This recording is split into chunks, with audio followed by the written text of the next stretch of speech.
ఇంకా విచిత్రం ఏంటంటే ఇది 147, 148, 149 3 సర్వే నెంబర్లు. మొత్తం పట్టాలు 1895 ఇచ్చారు. అందులో కట్టుకున్న వాళ్ళు దగ్గర దగ్గర 1000 ఉన్నారు. ఇప్పుడు ప్రభుత్వం 400 మందికి ఇండ్లు ఇస్తా అంటుంది. ఇది ఎక్కడ న్యాయం? కట్టుకున్న వాళ్ళు 1000 మంది ఉంటే నువ్వు 410 అంటే ఏందన్నట్టు? ఇది బ్రిటిష్ వాళ్ళలాగా విభజించు పాలించన్నట్ట. నీకు నచ్చినోడికి ఇస్తావు, లేనోడికి ఇవ్వవా? అంటే అసలు కూల్చిన ఇండ్ల సంఖ్యకి మీరు ఇచ్చే పట్టాలకి పొంతన కూడా ఉండదా? 310 సారీ 410 అన్నాను, 310 పట్టాలు.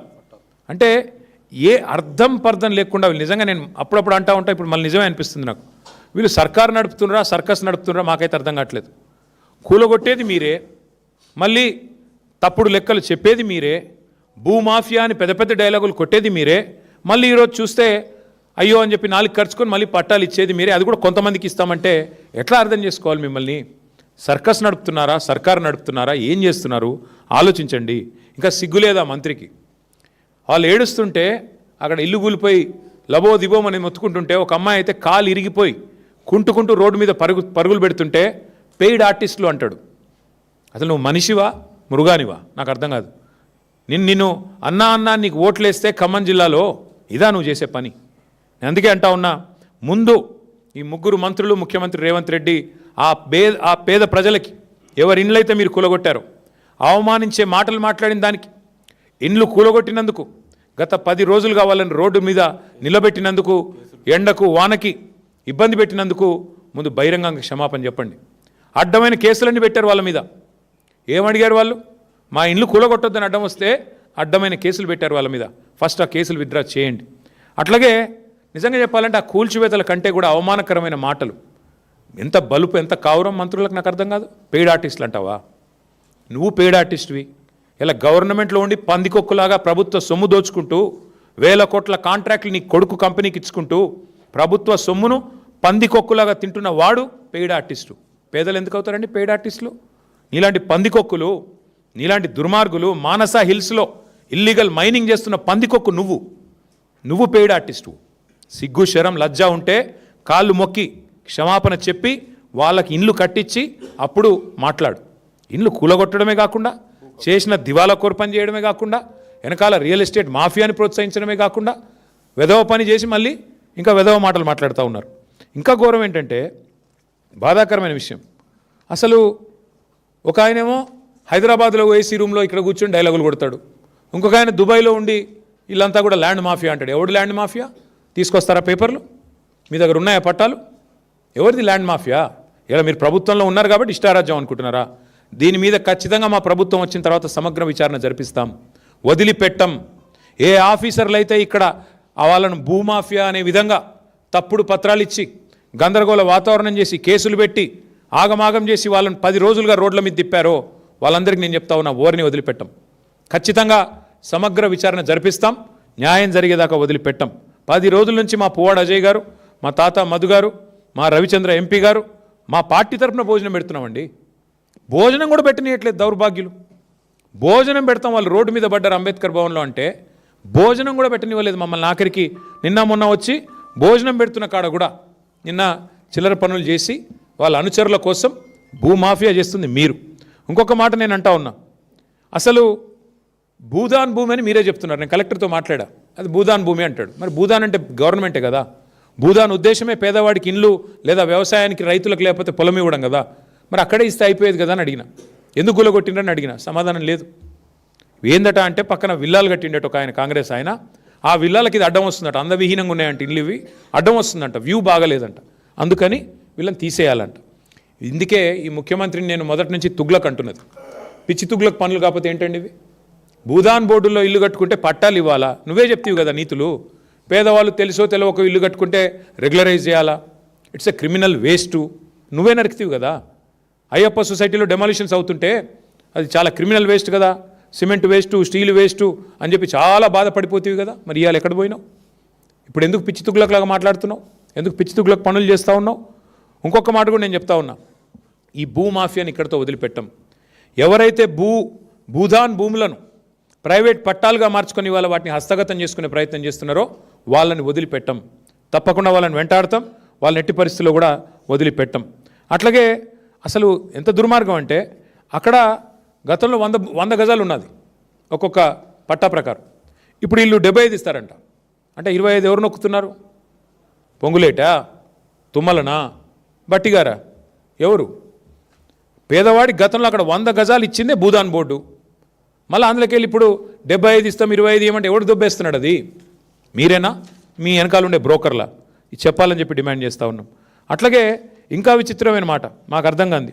ఓపెన్గా చెప్తున్నాడు ఆ భూదాన్ చైర్మన్, అవి పట్టాలు నేనే ఇచ్చినా అది 100% కరెక్ట్ పట్టాలని రాజేందర్ రెడ్డి అని భూదాన్ చైర్మన్ చెప్తున్నాడు.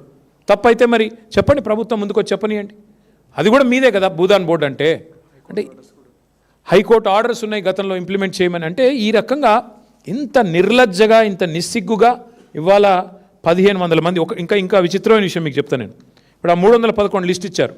ధర్మవరపు దుర్గా అనే అమ్మాయి, వైఫ్ ఆఫ్ ధర్మవరపు రవి, కామేపల్లి మండలం అడవి మధ్యలపల్లి సొంతూరు, ఇక్కడికి వచ్చి 7 ఏళ్ళైంది.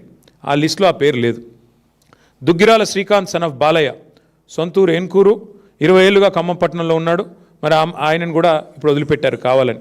వంగూరు ముత్తయ్య సన్ ఆఫ్ సాంబయ్య, సొంత ఊరు అడవి మధ్యలపల్లి కామేపల్లి మండలం, మరి 8 ఏళ్ళుగా వెలుగుమట్టలో ఉంటున్నాడు.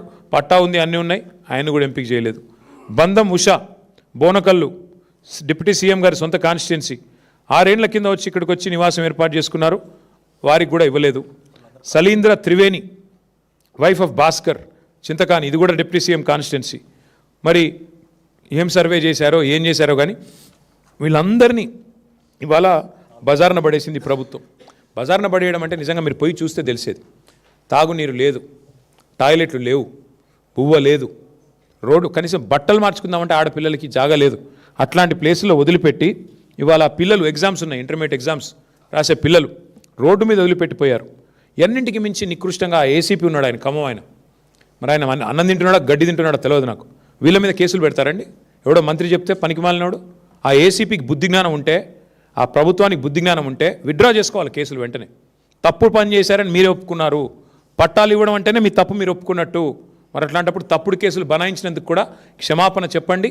తప్పకుండా ప్రజలకు ఏదైతే మీరు తప్పు జరిగిందో క్షమాపణ చెప్పి ఆ కేసులు కూడా విత్డ్రా చేసుకోవాలి. ఆ ఏసీపీ గారు మా పార్టీ నాయకుల మీద కూడా కేసులు పెడుతున్నాడంట, మేము అన్నం పెడుతున్నందుకు. ఇంతకంటే హీనమైన పని ఇంకోటి ఉంటుందా? మా టౌన్ ప్రెసిడెంట్ మీద, మా పార్టీ నాయకత్వం మీద ఒకటి కాదు 7-8 కేసులు ఒక్కొక్కరి మీద. నాకు ఇంకో సమాచారం విచిత్రంగా అనిపించింది. పీడీ యాక్ట్ పెట్టే ప్రయత్నం చేస్తున్నారంట. ఎందుకంటే వీళ్ళు నక్సలైట్లని, లెఫ్ట్ పార్టీలని, ఓపీడీఆర్ అనే సంస్థ మీద కూడా ఏదో పీడీ యాక్టులు పెట్టే ప్రయత్నం చేస్తూ ఉన్నారంట. మీడియాతో మాట్లాడితే, కొంతమంది పాపం మీడియాకి చెప్పుకున్నారు, మీడియాతో మాట్లాడితే కేసులు.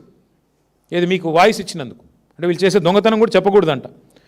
ఒక ఆయన పెద్ద ఆయన ముత్తయ్య గారు అంటే ఆయనను కూడా, ఆయన కోయ సామాజిక వర్గం, కాంగ్రెస్ ప్రభుత్వం ఆయన కిడ్నాప్ కూడా చేయించింది. ఆయన గట్టిగా మాట్లాడుతున్నాడు, వాళ్ళందరినీ ర్యాలీ చేస్తున్నాడని చెప్పి. కొత్తపేటలో, హైదరాబాద్లో నిన్న ఆయన ఎత్తుకొని పోయారు పోలీసు వాళ్ళు. ఖమ్మం పోలీసు వచ్చి ఎత్తుకొని పోయింది. అంటే ఇంత నికృష్టంగా ఒక మాఫియాని ఎంతగానే అనలేదు. ఒక మాఫియానే ఇంత నికృష్టంగా పనిచేస్తుంది. కిడ్నాప్ లేంది, కేసు లేంది, అన్నం పెడుతుంటే అడ్డుకోవడం ఏంది, ఇంత నికృష్టంగా ప్రవర్తించడం ఏంది. అందుకే అసెంబ్లీలో వదిలిపెట్టాం. ఈ కేసులన్నీ ఎత్తేసేదాకా మండలిలో, అసెంబ్లీలో వదిలిపెట్టాం. మీరు కూలగొట్టిన ప్రతి ఇల్లు కట్టించేదాకా వదిలిపెట్టాం. గల్లా పట్టుకుంటాం, కాంగ్రెస్ ప్రభుత్వాన్ని వదిలిపెట్టాం శాసనసభలో, శాసన మండలిలో. అట్లాగే మీరు ఇష్టం వచ్చినట్టు ఇల్లు కూలగొడుతూ కనీసం వాళ్ళని 5 నిమిషాలు కూర్చొని ఇవ్వలేదు. మొత్తం సామాన్య నష్టం జరిగింది. దానికి కూడా ప్రభుత్వం నష్టపరిహారం కట్టివ్వాలి.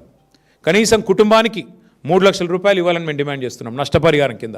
అట్లాగే ఇందిరమ్మ ఇండ్లు కాదు మీరు ఇవ్వాల్సింది, వాళ్ళు ఒక్కొక్కరు 10 లక్షలు 8 లక్షలు పెట్టి కట్టుకున్నారు అక్కడ, సొంత ఇల్లు కదా అని. వాళ్ళకి ఎంతైతే నష్టపోయారో అంతే ఇవ్వాలని మేము డిమాండ్ చేస్తూ ఉన్నాం. ఇచ్చేది సరిపోదు. ఇంకొక మాట కూడా నేను అంటా ఉన్నా, పెద్ద పెద్ద మాటలు మాట్లాడుతున్నారండి, మూసీ కాడ అక్కడ ఇక్కడ. చారిటీ బిగిన్స్ ఎట్ హోమ్ కదా. మీకు సిగ్గంటూ ఉంటే మీరు కదా చెరువులు కబ్జా పెట్టి ఇండ్లు కట్టింది. ఇవాళ మీ రెవెన్యూ మినిస్టరు, మీ చీఫ్ విప్ పట్నం మహేందర్ రెడ్డి, మీ మంత్రి వివేక్, రేవంత్ రెడ్డి అన్న తిరుపతి రెడ్డి, మీరు కదా శిఖంలో ఇండ్లు కట్టింది. ఇవి కూడా కొట్టండి ముందు. ఇవి ముట్టకుండా అధికారులందరూ ఇంకేం పని లేనట్టు పేదవాళ్ళ మీద పడ్డమైంది.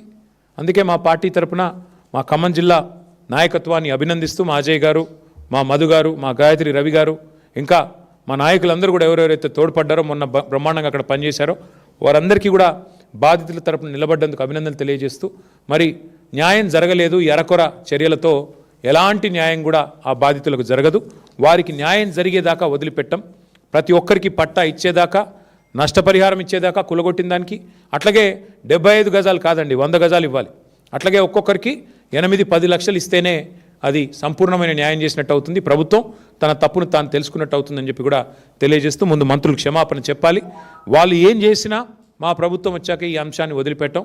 సమగ్ర విచారణ జరిపించి దీని వెనకాల ఉన్న బ్రోకర్లు, ముందున్న మంత్రులు, వాళ్లకు రక్షణ కవచంలా నిలబడ్డ అధికారులు అందరినీ కూడా తప్పకుండా వారికి we will take them to task, we will bring justice.